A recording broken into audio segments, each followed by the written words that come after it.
It's now time for Me and My Roku with host Peter Clay. I will be producer number 7. Incidentally, this is Peter. So we have a voicemail now from Peter. Pete, you are not. Not everybody sounds like Peter Clay. More CEOs named Peter. Peter Clay is here today. Holy crap, it's Peter. I've already forgotten his name. Well, hello everyone, and welcome to another fabulous, exciting, interesting, thought-provoking, all that good stuff of Me and My Roku. I'm your host, Peter Clay. Welcome aboard. The me show of this is what I do. I just tell you things that how I use the Roku streaming device and come back to the world and just share what I do, and hopefully you can get something from that, glean something from that, and use it yourself, however you wish. I don't tell you what to do, how to do, or anything along those lines. Just show what I do, and you decide for yourself. That's a fair deal as far as I'm concerned. I, as a disclaimer type of thing, am not endorsed or anything along those lines from Roku. I do not receive anything for that. I just use the service, use the devices, and then share with everyone involved. And everyone can take what they want. Lots of things going on, and lots of things to report to, so let's get started. Oh, yeah. Oh, yeah. Okay.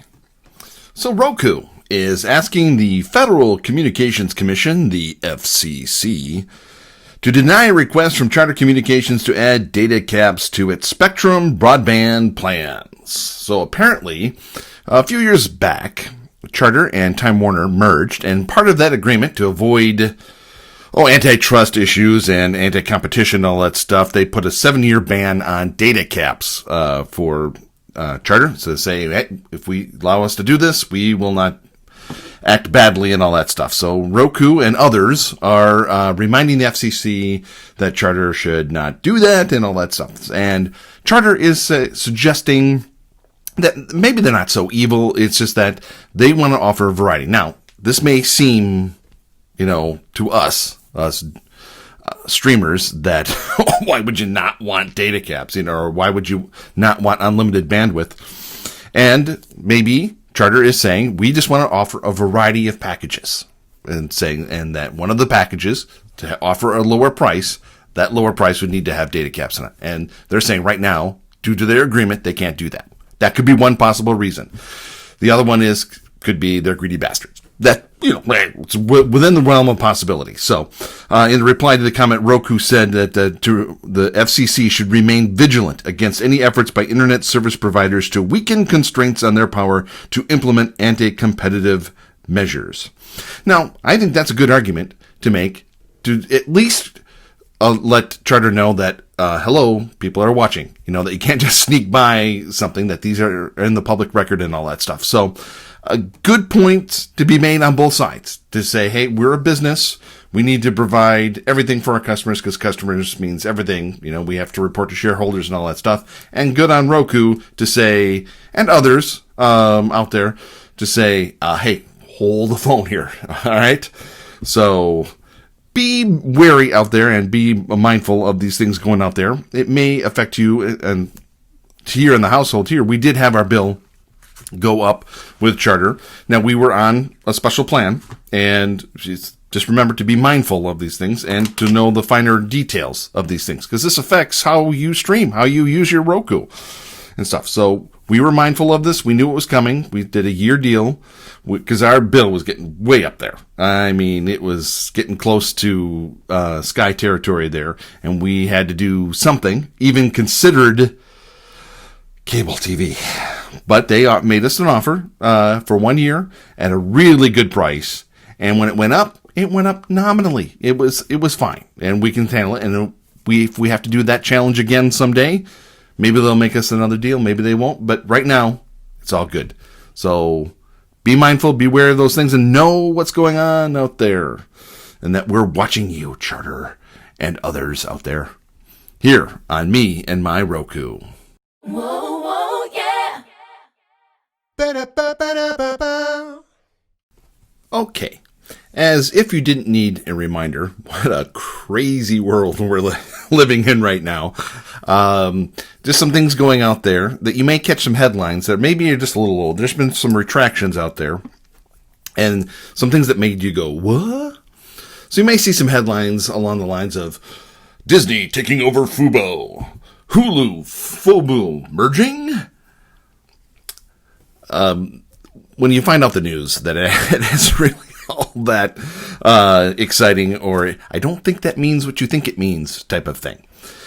During the 21st Century Fox merger that Disney, when they acquired them, they were given a stake in FaceBank, which is the subsidiary or the owner or the holder of Fubo. So now all these wild speculations that Disney's taking over and blah, blah, blah. Well, it's somewhat true that Fubo is trying to go public. Having a stakeholder like Disney may or may not help or something like that, and it may cause Disney to do something. I don't know. So you're going to hear some crazy little things, and it really doesn't mean anything. And again, we have this issue. I'm trying to think of what the proper term of it is, but we're illiterate with numbers. We're something. And so when you see something, the fact that Disney owns 6 million shares, you think, oh my God, when it's really a small stake in the company. So it's out there. It does make you wonder why it took so long for Disney channels, including ESPN and ABC and all that stuff, to show up on Fubo, since they had a stake in it. Why would they not want to be a part of it? But now that's all taken care of. All that stuff. So be mindful of that. Not much going on there. Who knows? This changing world, especially in this streaming world, things change. But just as for context, Viacom, CBS, AMC, Discovery, Scripps, and Univision also have a stake. So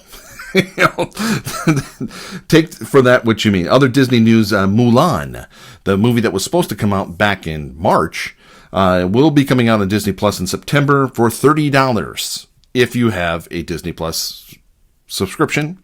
And what does that mean? Well, as long as you have Disney Plus, you still get Mulan. So there's a little big to-dos on that stuff. Now, will that cause you stir or anything like that? People are kind of scratching their heads a little bit. On the other hand, people with families and stuff like saying, that saves me $20 going out to the movies. So that's out there for you. So if you have Disney Plus, you'll see that on your screen, I'm sure, and you'll be able to purchase Mulan for $30, and then you get to keep it as long as you have Disney Plus. ESPN Plus goes up $1 to $5.99. However, now you might think, well, you greedy little things, you're trying to get. Well, that could be, but it seems like maybe that they're not getting much in the numbers of the bundle. Yes, the Disney bundle, where you get Disney Plus, Hulu with ads, and ESPN Plus for like $12, $13. So this kind of gives you that deal with, well, do you want them all individually or do you want the bundle? You save more now with the bundle. The bundle stays the same. ESPN Plus on its own goes up $1 to $5.99. See, you save when you bundle. Ever heard that before? Also in Disney news, Hamilton, when that came out last month on Disney Plus, outstreamed any show on any service. Netflix, Hulu, Amazon. I don't know about combined, but the top on any network there. So there you have it there. Disney taking over the world here on Me and My Roku. La la la la la la la la la la la. Get up, get up, get up, get up. Okay, kids, gather around. Not too close. Keep safe distance. But let's come around so we can have a little chit-chat, a little discussion about things, all that stuff. The bandwidth of the Me and My Roku podcast is brought to you by the Internet Archive. I thank them and I love them for what they do and what they are and what they've been able to do for me so that I've been able to bring these shows to you, to the world, and all that stuff. And I can't thank them enough for that. And not just that, but just everything that they do and all that stuff, and that as a bonus. Also, I have a trial for you. A little gift I'd like to give you for putting up with me. And that is a 7-day free trial of Philo. Philo, the streaming service that features 61 top-rated television channels, including MTV, BET, AMC, Discovery, VH1, Food Network, Nickelodeon, and more. TLC, Lifetime, Hallmark, Paramount. See the finale of Yellowstone, or all 3 seasons of it, stuff. And $20 for 61 channels. That's such a great deal that they even have add-ons like Epics and Stars, and you can still stay under your budget. Philo has live TV, unlimited DVR, on-demand, and content from top programmers. Check it out today at philo.meandmyroku.com and get your 7-day free trial today. That includes Epics and Stars, the add-ons. So just try it out. See if you like it. You can also use your Philo login then to log into some of those channels like Food Network and HGTV, all that good stuff. So check it out today, philo.meandmyroku.com, and also check out the Internet Archive, and thank them once again for providing the bandwidth of this podcast at archive.org.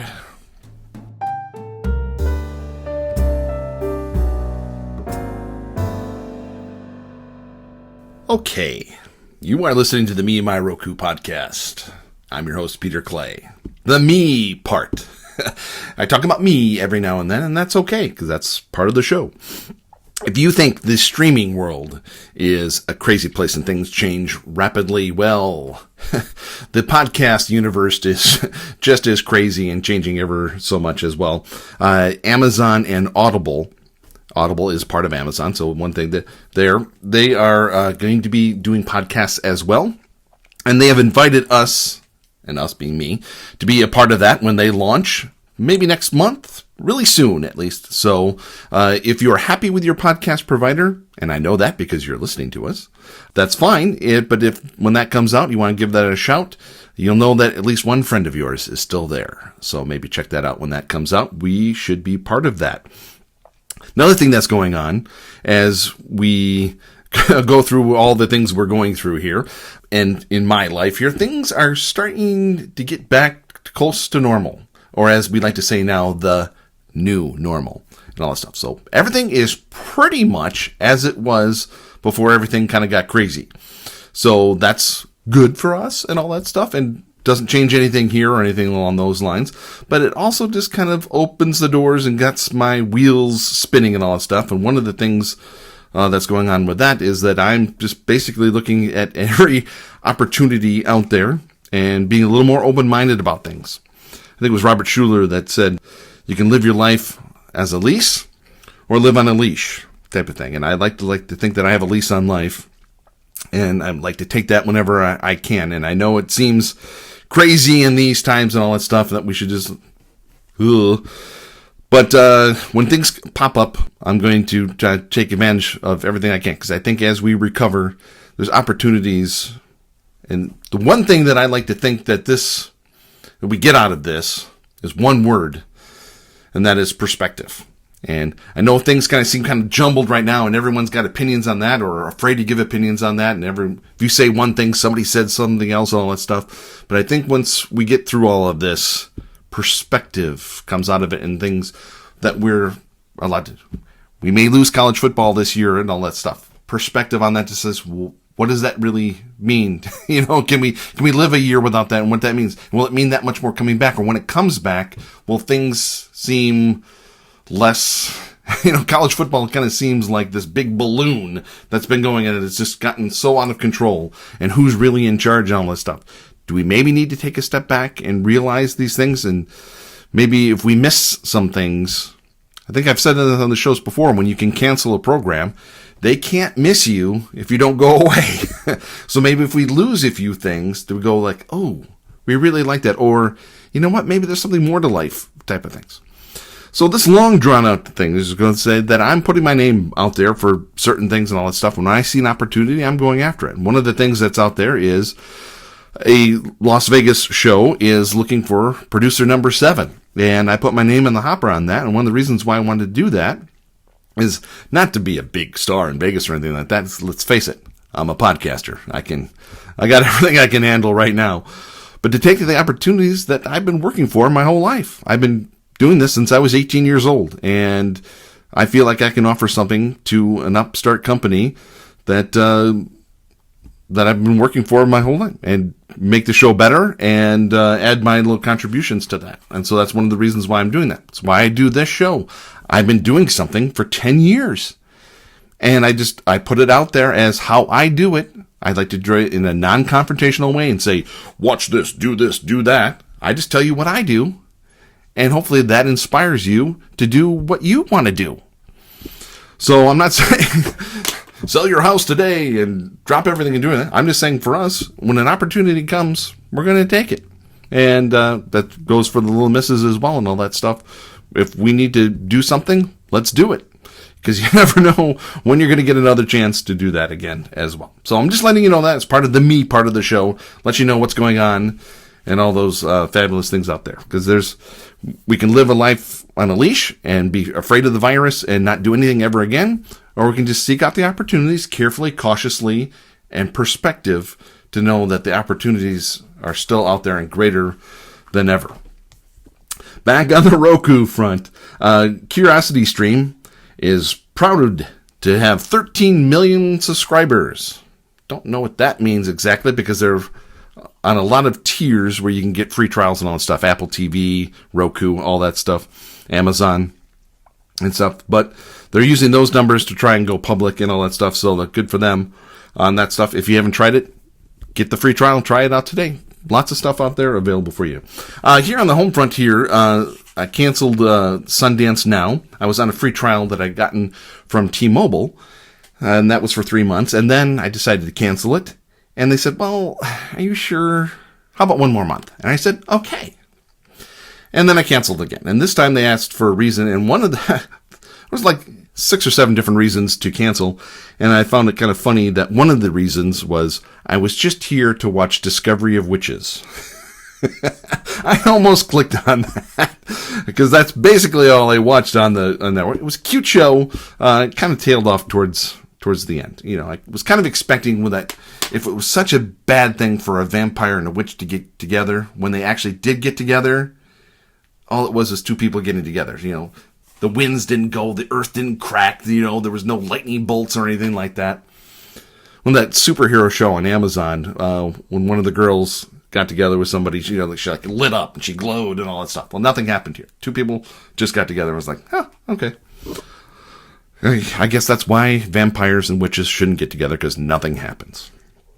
Anyway, so Sundance Now is gone now, and there's nothing wrong with it. It's just fine. I just don't have time. Also, Voodoo, I cleared that out. Just wasn't using it. And so now I have a nice, clean, fresh Roku menu on there. So most of my time's on Hulu these days and MLB TV, because I just don't know when MLB, how long it's going to last. One team has only played 5 games. Everyone else is in that 18 to 20 range and stuff. So you never know when. Enjoy it now before it goes away type of thing. So nice, clean, fresh Roku. Well, I should get back, starting to get a little itchy, a little twitchy. So I should get back to my Roku and get going and enjoy life as I can and all that stuff. I want to thank archive.org for providing the bandwidth of this program. Check them out today. Updates and more. I may put posts up there and all that stuff, so check that out at meandmyroku.com. Don't forget about that 7-day free trial at Philo. 61 channels for $20. 2 add-ons, you can also get that. You can get that free for 7 days. Check that out today at philo.meandmyroku.com.